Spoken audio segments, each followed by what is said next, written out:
सिकरी गांव में उपस्थित हूँ। यहाँ पर कोटा बटा हुआ है। कोटे के चावल में प्लास्टिक मिला हुआ है। यह कहाँ से गड़बड़ी हो रही है यह तो मैं नहीं बता पाऊंगा। इस कोटे के मालिक जो आला अधिकारी हैं उनको पता होना चाहिए कि कोटा जो भेजा जा रहा है, सप्लाई किया जा रहा है, क्या वह कोटे का चावल या गेहूं परिपूर्ण ढंग से सही जा रहा है कि नहीं जा रहा है।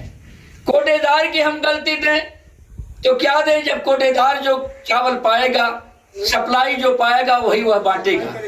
लेकिन कोटेदार की गलती सिर्फ इतना है कि अगर कोटे को निरीक्षण करके नहीं बांटा तो कोटेदार को चाहिए चावल गेहूं का निरीक्षण कर करके, अगर सड़ा हुआ गेहूं भेजा जाता है बांटने के लिए तो आम जनता की जो है उसमें जो है नुकसान है, चाहे वह चावल हो चाहे गेहूं।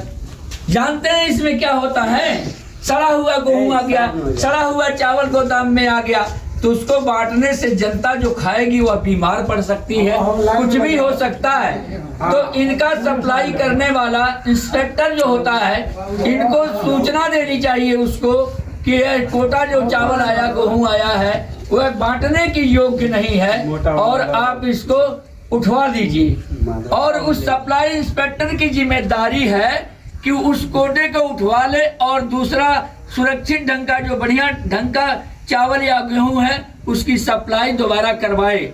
इसी क्रम में मैं कोटेदार साहब से बात करूंगा, क्या आपने कभी भी इस पर ध्यान दिया कि हमारे कोटे पर जो चावल गेहूं आ रहा है वो सड़ा हुआ है या प्लास्टिक मिला हुआ है या गंदा है या बांटने लायक है कि नहीं है। कोटेदार साहब आपका क्या नाम है? हमारा नाम सर राम जन्म है और मैं सिकरी का हूँ। तो हम लोग को तो यहाँ पर ट्रक से भिजवाया जाता है, जो हम लोग को पास आता है वही हम लोग बांटते हैं। अच्छा, राम जन्म कोटेदार जी कहते हैं कि सर हम क्या करें, हमारे पास जो सप्लाई आती है वही मैं बांटता हूं। लेकिन राम जन्म जी, अब आप यह भी जाने कि जब भी सप्लाई आपको मिलती है तो एक आध बोरा खोल करके जनता के सामने उसको देख लें कि साफ सुथरा है कि नहीं है। यह आपकी पूर्ण जिम्मेदारी है। आगे आप क्या कहेंगे, इस कोटे को बांटे हैं उसमें प्रमाण मिल गया कि आपको प्लास्टिक का चावल मिला है कि नहीं? हाँ सर, मिला है। मिला है, इस पर आप क्या बोलेंगे? अब इस पे हम बताएंगे कि सर हमारे यहाँ चावल जो गया है उसमें प्लास्टिक मिला है। इनका कहना है कि अब आगे से मैं सचेत रहूंगा और सप्लाई इंस्पेक्टर से कहूंगा कि मैं साहब जो चावल मेरे यहाँ सप्लाई हुई है उसमें प्लास्टिक का चावल मिला हुआ है। आज मैं संत कबीर नगर जिले के अंतर्गत एक ग्राम सिकरी है, यहाँ पर मैं मौजूद हूँ। कोटे का चावल बटा है, उसमें प्लास्टिक मिला हुआ है और प्रत्यक्ष का कोई प्रमाण नहीं होता। मैं प्रत्यक्ष उस चावल को देख करके और यह वीडियो मैं बना करके चैनल पर डाल रहा हूँ। आम जनता यहाँ खड़ी है जिसे गुमराह किया जा रहा है। सरकार की क्या मंशा है इसको समझना बड़ा मुश्किल है। इस कोटेदार को बांटने के पहले चावल को निरीक्षण करना चाहिए, जांच करना चाहिए कि चावल किस तरह से है, सड़ा गला है, क्या इसमें कुछ मिलावट है, क्योंकि यह जनता के खाने की चीज़ है और जनता के खाने के सामान जो है बहुत शुद्ध होना चाहिए। इस राज को खोलने वाली एक छोटी सी मासूम सी बच्ची है जिसने इस राज को खोला है और मैं सिकरी गांव में मौजूद हूँ। ठीक है, एक समय था ऐसा लिखा हुआ है कि कलयुग आइल बुरा जमनवा सोचे के परी, सोचे के परी हो भैया, सोचे के परी, कलयुग आइल बुरा जमनवा सोचे के परी। ठीक है, प्लास्टिक बट गई ना रसनवा सोचे के परी। इस तरह से आज हमारी जनता को गुमराह किया जा रहा है। आज मैं सिकरी गांव में उपस्थित हूँ और यहाँ एक छोटी सी बच्ची है जिसका हम फोटो लेकर के आपके सामने प्रत्यक्ष प्रमाण इसका मैं डाल रहा हूँ। इस लड़की का क्या नाम है भैया? अनन्या। अनन्या नाम की बच्ची है, भी 3 साल की लगभग है। इसने जो है इस प्लास्टिक चावल मिले हुए प्लास्टिक को इसने राज खोला है और इनके पिताजी का नाम है विजय। विजय ये टाइल्स का काम करते हैं। प्लास्टिक का चावल है।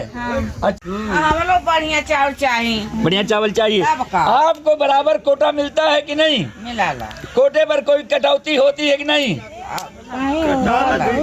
होला नहीं बतावा।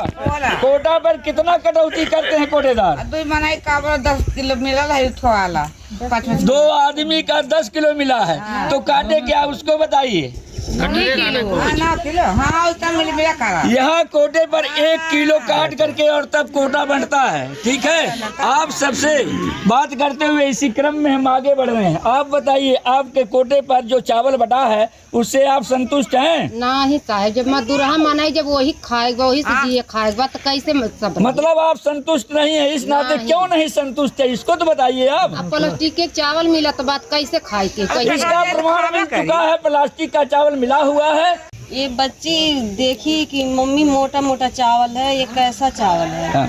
उसके बाद में उसको निकाल गया है, जैसे धोया गया है वो चावल सब ऊपर निकल गया और जो धान का चावल है वो नीचे सब बैठ गया। अच्छा, अनन्या की मम्मी जी का कहना है कि जब धोया गया तो चावल वह प्लास्टिक का ऊपर हो गया और उसके बाद यह बिन बिन करके बच्ची चावल को निकाल रही थी और जब हम लोगों ने देखा तो यह पता चला कि यह प्लास्टिक का चावल है। विजय जी, आप इस पर क्या कहेंगे? मैं चाहूँगा सर, ये क्या ना है, आज के बाद फिर ऐसा चावल ना मिले प्लास्टिक का, क्योंकि लोग खाएंगे तो बीमार पड़ जाएंगे। अखिल मजदूरहा मनाई हमें। विजय जी का कहना है कि अगर सरकार हम लोगों को गरीब जान करके और राशन वितरित करती है तो ऐसा चावल न वितरित करे कि जो आम जनता खा करके और बीमार पड़ जाए और तमाम तरह की बीमारियां हों और हमें परेशानियां बढ़े। इससे अच्छा तो है सरकार हमको न राशन दे तब भी ठीक है। इस नाते हम मजदूरा वर्ग खा लें, खाने के बाद कोई बीमारी हो जाए, न हम मजदूरी लायक रहें, न घर के रहें, न घाट के रहें। होगी जरा सर, हमको तो नुकसान है। ये चावल प्लास्टिक के खाने से हमको नुकसान है। हमको अच्छा चावल मिले, हम गरीब आदमी, हम खाएंगे उसी से पेट भरेंगे है। तो हमको अच्छा चावल मिलना चाहिए। ये प्लास्टिक का मिक्स करके उसमें चावल दे रहे हैं तो उसको खाने से हम लोग बीमार पड़ जाएंगे तो हम लोग कैसे काम करेंगे, कैसे क्या करेंगे? हम लोग तो खटिया पकड़ लेंगे तो वहाँ डॉक्टर बोलेगा कि हमको इतने पैसे चाहिए, तो हम गरीब आदमी कहाँ से दे पाएंगे? प्रधान जी, आपका क्या नाम है? मैं अनिल देव चौधरी, एडवोकेट, ग्राम प्रधान सिकरी। पहली बात तो अभी सुबह का 9 बज रहा है। हाँ सर, अभी सुबह का 9 बज रहा है। जी सर। आप लोग कौन से पत्रकार हैं मैं समझ नहीं पा रहा हूँ कि इतना सुबह 9 बजे आप लोग पहुँच गए हैं। कोई भी वर्किंग डे 10 बजे से शुरू होता है, आप लोग 9 बजे पर पहुँच गए। आप क्या मुझे बताना चाहेंगे आपका विमोचन कहाँ से हुआ है? को कोई हक अधिकार कोटेदारों पर नहीं रह गया है। ठीक सर। पहले कोटेदार प्रधानों के हस्ताक्षर से उठान करते थे, अब प्रधानों से कोई मतलब नहीं रखी है सरकार। क्या कर रहा है कोटेदार, क्या नहीं कर रहा है, हमसे कोई मतलब सरकार रखना ही नहीं चाह रही है। हमारा कोई दबाव कोटेदारों पर नहीं है। आप जनता से मिलिए, जनता अगर कह रही है, उनका शिकायत कर रही है तो आप लोग उसको उचित पटल पर उठा रहे हैं। इसके लिए आप लोगों को बहुत बहुत धन्यवाद।